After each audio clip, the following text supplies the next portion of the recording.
AM 1480 WLEA. Two guests today, Albany reporter Kyle Hughes and Assemblyman Bill Nojay. Stay with us. It's time for Top Story on AM 1480 WLEA Hornell. Here's Ryan O'Neill. This week in the news, the Steuben County 911 Center did a successful test of their new Code Red system. That's basically the county sending out emails, text messages, and automated phone calls during emergency situations. In state news, State Education Commissioner John King asked the Common Core opponents in New York to tone down the rhetoric and abandon their anti-Common Core politics. That was in an editorial. The governor lost his running mate for the November elections. Lieutenant Governor Bob Duffy announced he won't be running in November. Rob Astorino, the Republican candidate for governor, still does not have a running mate yet. More revelations in the national news about the Veteran Administration, VA hospitals in Phoenix, Arizona, and a couple other places putting patients on what they call secret waiting lists. That means some patients had to wait a long time for treatment. On to talk about state issues is Albany reporter Kyle Hughes of NYSNYSnews.com. Kyle, thanks for coming on again. It's great to be here, Brian. Bob Duffy's off the campaign for November. He's saying the reason is because of all the back and leg pain from all the traveling across the state. One Democrat said to me that the real reason is probably because Duffy is too ambitious to be happy not doing a whole lot. What story do you find that the reporters in Albany are believing? The official line that Lieutenant Governor Bob Duffy's put out about health reasons, or that Duffy was bored about being lieutenant governor? Well, I think that there's a little bit of truth in both. He obviously, I don't think he would make up about having a bad back and these work-related health issues that he's had. He's 6'5" tall, and he says he's been doing thousands of miles a week for the last 4 years in a car, going from one end of the state to the other. So that's got to be pretty grueling routine. And, I think it's also probably true that he is bored with this job because the Governor Cuomo has not given him a lot to do other than, as I said, go and get in the car and go from Rochester to Brooklyn or God knows where to represent the governor at these public events. Now, his exit has been rumored for quite a while, and there's a lot of speculation that the governor wants another running mate to try to juice up the vote a little bit and maybe get a person from western New York other than Duffy, who's from Rochester. Some names have been thrown around, included the mayor of Buffalo, Byron Brown. And there's also some talk of a guy from Long Island, Steve Ballone, who's a county executive down there, being his running mate. But we will find out very soon because, of course, the week after next is the Democratic Convention in Westchester County when they're going to renominate Cuomo for a second term. Kyle, how about the news that Westchester County Executive Republican candidate for Governor Rob Astorino does not have a running mate yet? Does that suggest that Astorino is a candidate that Republicans really know is not going to make it in November? Well, some of that I think is Democratic spin. Yes, he doesn't have a running mate yet, but it could be that they're waiting until the convention to announce it. A couple people have gone public to say they were asked and said they weren't interested, but it is tough to run for public office. I think in a state like New York, a lot's demanded of you, and the coverage can be pretty harsh. And you read the polls, Astorino is behind Cuomo, and so I'm sure some people look at it and say, well, why should I give up my job and run for an office that it doesn't look like I'm going to win? But I'm sure that he's going to have a qualified, capable person as his lieutenant governor when they do announce it this week. State Education Commissioner John King put out an editorial earlier in the week telling the Common Core opponents basically to back off. I know how that would go over with the Common Core opponents around here. How about for the rest of the state, or at least in the Albany area, Kyle Hughes, reporter with NYSNYS.com. How did that statement go over by Education Commissioner King? Well, I think that obviously Common Core is very unpopular in all corners of the state. I don't think there's any place where people are really embracing it, whether it's out in your area or in western New York or Albany or Long Island particularly, and the suburbs north of New York City. That's where some of the most heated public meetings have occurred. That's where, if you go on YouTube, you can see that video of the meeting that was held in Poughkeepsie, where King was really forcefully challenged by people in an audience when he was talking about this. It's the state is committed. He's committed to doing this. The Board of Regents are committed to doing it, but there has been a tremendous amount of pushback, which has been led by the teachers' unions and also by many parents who are skeptical of the Common Core. One name, Kyle, that we used to hear a lot of on the Bill Nojay show was Joe Bruno. Bruno used to be the Senate Republican Majority Leader. He's on trial this week. Bruno is accused of taking large sums of money. What was it, $20,000 a month that he should not have? Can you tell us about that? $20,000 a month, Joe Bruno, who was the Senate Majority Leader until I believe the 2008, maybe 2007, and the federal prosecutors say that he was paid $20,000 a month for more than a year by a businessman in the Albany area for really not having very much to do, if anything. And he also was paid $80,000 for a racehorse that they say was worthless.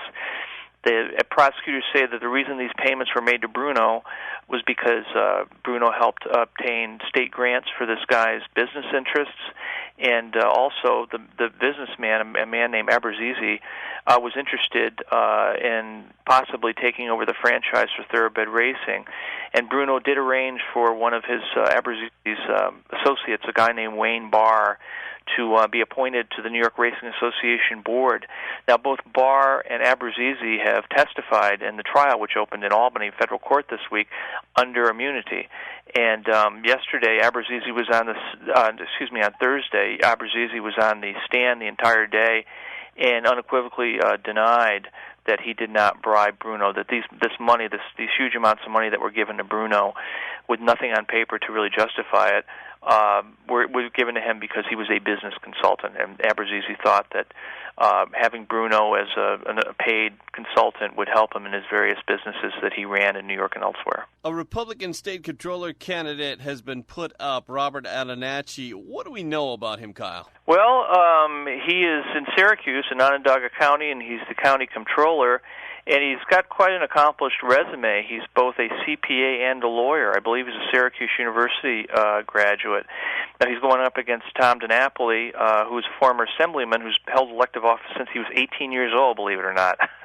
He got on the school board when he was still a teenager. And this has been politics, and holding elected office essentially has been DiNapoli's entire career. And when he got appointed comptroller to replace Alan Hevesy, of course, the corrupt former comptroller, the governor at the time, Spitzer, said he was completely unqualified. DiNapoli was completely unqualified to hold this job. Now, I guess he's done an okay job there. We haven't heard too much out of him. He's an extremely popular person among the legislators in Albany. He's one of them, and I think they really like him, and he's got a reputation as a genuinely nice guy, but he's very not very well known across the state.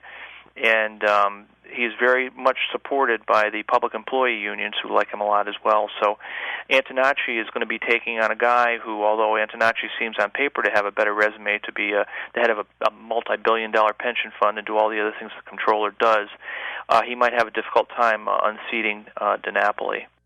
How about the State Senate Health Committee blocking the abortion legislation, what was it, the Women's Equality Act, from getting onto the floor of the state Senate? Your thoughts on that, Kyle? Well, what happened was they attempted to bring up for a vote out of committee this bill that would really change the way abortion law is written in New York and repeal the current law and decriminalize abortion in all cases. And particularly, this is one of the most, from the point of view of the opponents, one of the most objectionable parts of it. It would allow other people other than doctors, non-doctors, to perform this procedure. Now, it was consistent with the position that the Senate Republicans have taken on this issue all along, which is they're opposed to repealing the law. They think the law is fine as it is, and they have wanted to do all the other parts of the women's equality agenda, sex trafficking and equal pay, things of that nature. But Cuomo has kept all the bills together in hopes of getting a vote on this very controversial abortion bill. And Assemblyman Phil Palmisano talked about that this week. He said that the Democrats would have gotten the rest of the women's agenda through if the abortion legislation had not been put into it. The Democrats actually want to hold up 9 points that will help advance issues for women based on this expansion of abortion. It shouldn't move forward. I'm glad it was blocked in the Senate, and I hope it doesn't become law. Palmisano, of course, very pro-life there. Kyle, your thoughts on what Palmisano said. Do you think if the abortion legislation hadn't been part of the women's agenda that it would have gone through? Yeah, the rest of the women's agenda would have gone through for sure if the abortion plank wasn't in there. But as I said, Cuomo has, made a determination. He wants it to be done, and he wants it to be in with these other bills. So therefore, that's just sitting there, and it's not going to happen as long as the Senate Republicans have anything to say about it. Kyle Hughes from NYS News. Thanks for joining us. Thanks a lot, Brian. And Nojay is next.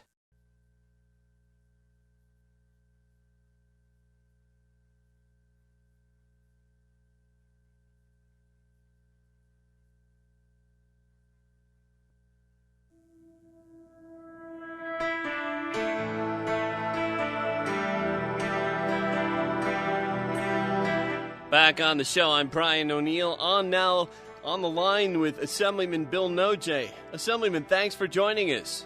It's always good to be here, Brian.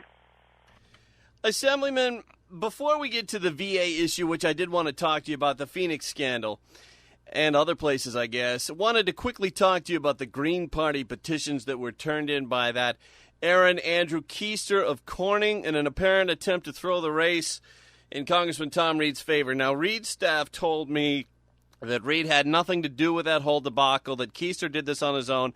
I find that claim credible for two reasons. One, the reporters have been all over Reed for years now, and two, it doesn't sound like Reed's style. Wondering, did you want to say anything about the Keister petition story by Mother Jones that came out about a week ago? No, I mean, I saw the story. I don't have any firsthand knowledge, except I agree with you, Brian. It's really, it would be, I don't want to say inconceivable, but very, very difficult for me to believe that Tom Reed or anybody around him would have had anything to do with it, because it's so stupid. I mean, frankly, Tom Reed's a smart guy. The political people around him are smart people. And you just don't do that sort of thing, because you know that you're going to get found out about it. So it's sort of amateur hour type stuff, and it does not sound like, or it's just not the kind of thing Tom Reed would ever get involved with. I got to tell you, in the years that I've known Tom, he's a man of integrity. He doesn't screw around with that kind of amateur hour tactic. In fact, Tom Reed is one of the most stand-up guys that I've known in politics for 40 years. So I don't think he had anything to do with it. You know, as for, I mean, it's not, frankly, it's not even something that reaches the scandal level. It's just sort of the stupid level. Yeah, that's a good point. And, Reed, my thing is sitting under these press calls, and we've talked about this numerous times, with the reporters all over him from Washington and Buffalo as they are, I cannot imagine him taking a risk like that, nor does it seem like his style. I mean, if Reed is the type that does the Reagan thing and lets reporters beat up on him, would he be so aggressive as to do something stupid like that? No. The answer is no. You got a rogue operator, a young guy that is trying to be cute, and it blew apart upon him, and end of story. So I think if you move on and you focus on the issues in the race, I mean, the differences between Martha Robertson and Tom Reed are so stark and so dramatic, and frankly so scary for the people of the Southern Tier. If she were to ever get elected and join with people like Nancy Pelosi and all these folks in Washington that are basically socialists, and that's not my term, and that's how they define themselves. I think that's the way the race is going to be decided. And for Tom Reed, all he needs to do is to say, "This is what I'm about. This is what she's about. Take your choice." And I think he wins. He wins in a walk. On the other issue, before we move on to the VA story, the video of that arrest of the father who was a Common Core opponent at a school board meeting in New England, I think it was New Hampshire, that video has gone viral online. Your thoughts of the arrest of a father who was actually handcuffed and taken into custody for the offense of going over the 2-minute time period during public comment at a New Hampshire school board meeting. Your take on that? You know, this is not an isolated incident. We're seeing across sometimes surprising places in America that the government is using the power of arrest and the threat of tremendous violence against ordinary citizens. I mean, this is not something new. You go back to Ruby Ridge, to Waco, Texas, during the Clinton years. Government, guys with guns, need to have extraordinary restraints. And what we're seeing in the last 20, 30 years of American life is the increased willingness of law enforcement and these wannabe law enforcement people, people like the Bureau of Land Management out there in Nevada, sometimes other quasi-governmental agencies where they authorize people with arrest powers and so on. It's scary. It's scary stuff. It's the kind of thing that shouldn't happen in America. And it's happening with increasing frequency that I find very troubling. We got to find a way to roll back the powers of these people.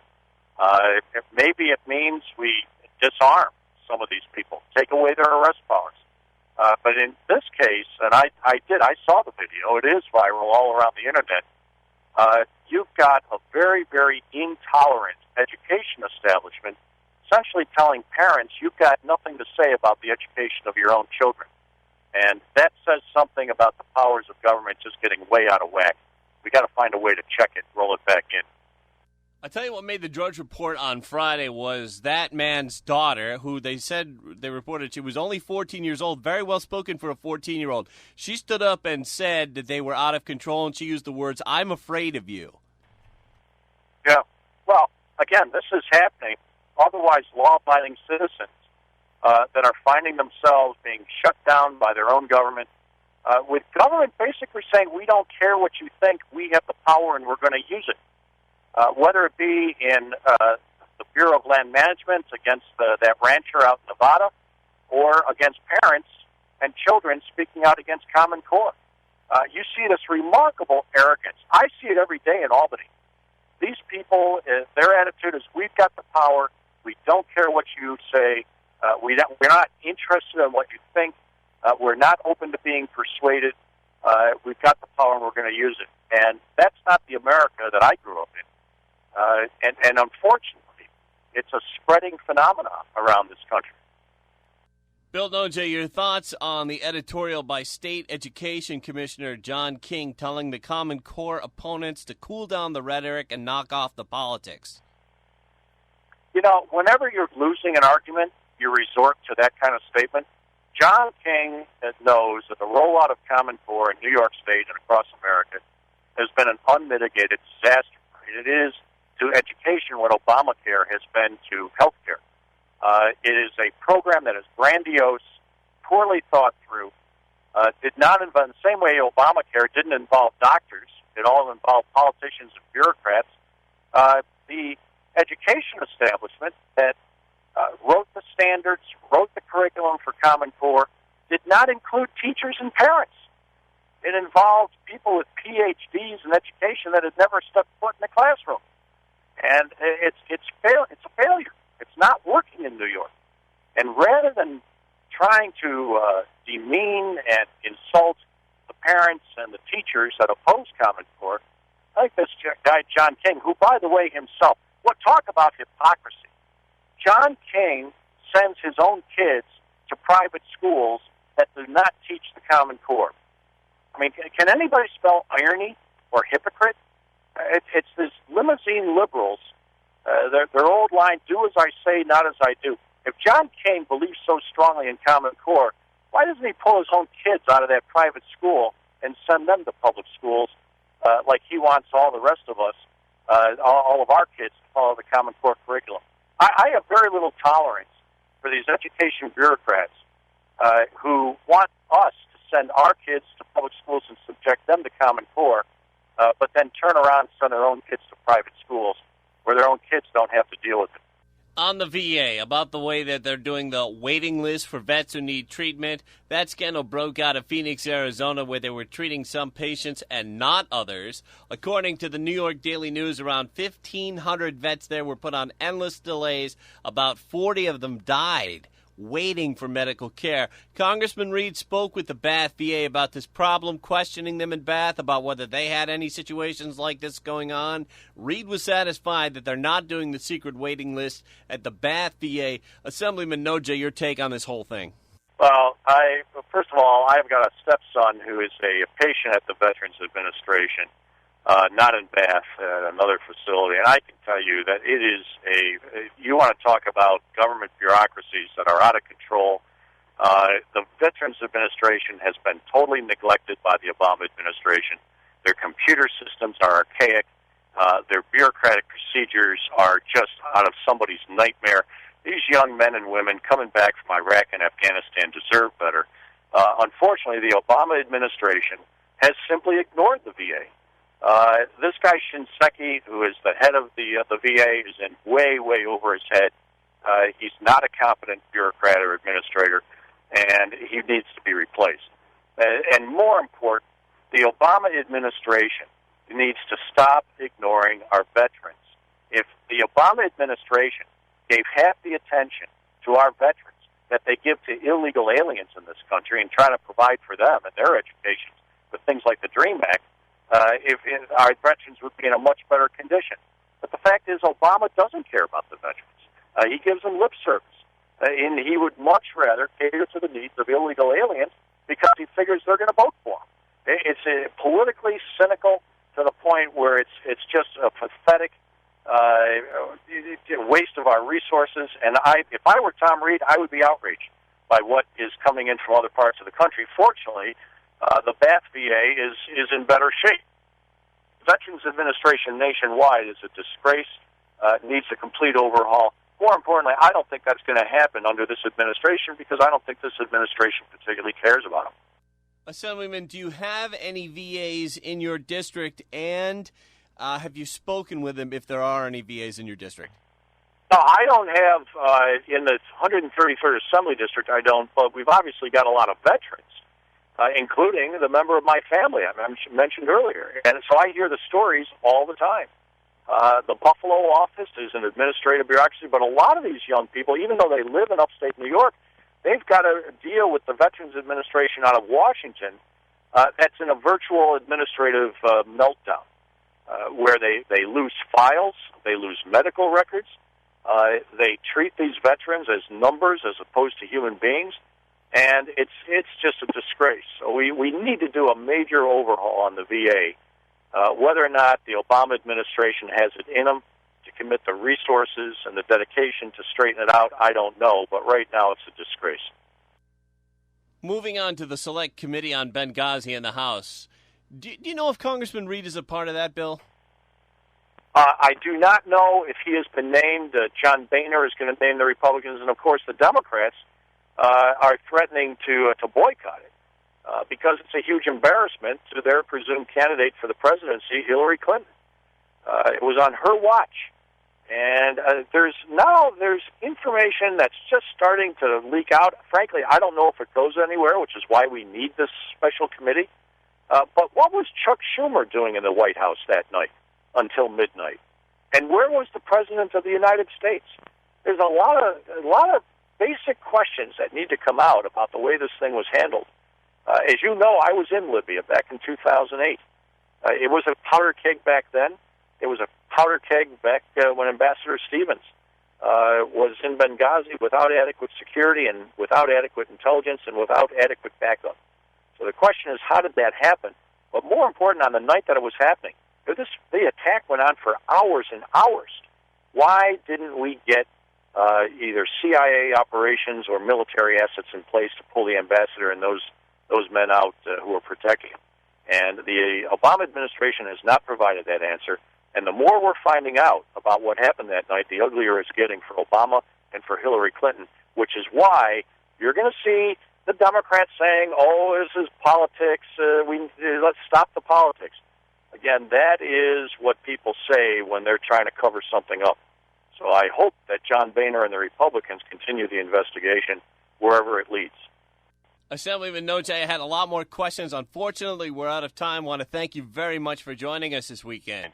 It's always a pleasure, Brian. We'll do it again. Thank you, Assemblyman Nojay. And before that, Albany reporter Kyle Hughes. I'm Brian O'Neill. InfoTracks next on AM 1480 WLEA, 1480 WLEA, 1480 WLEA, 1480.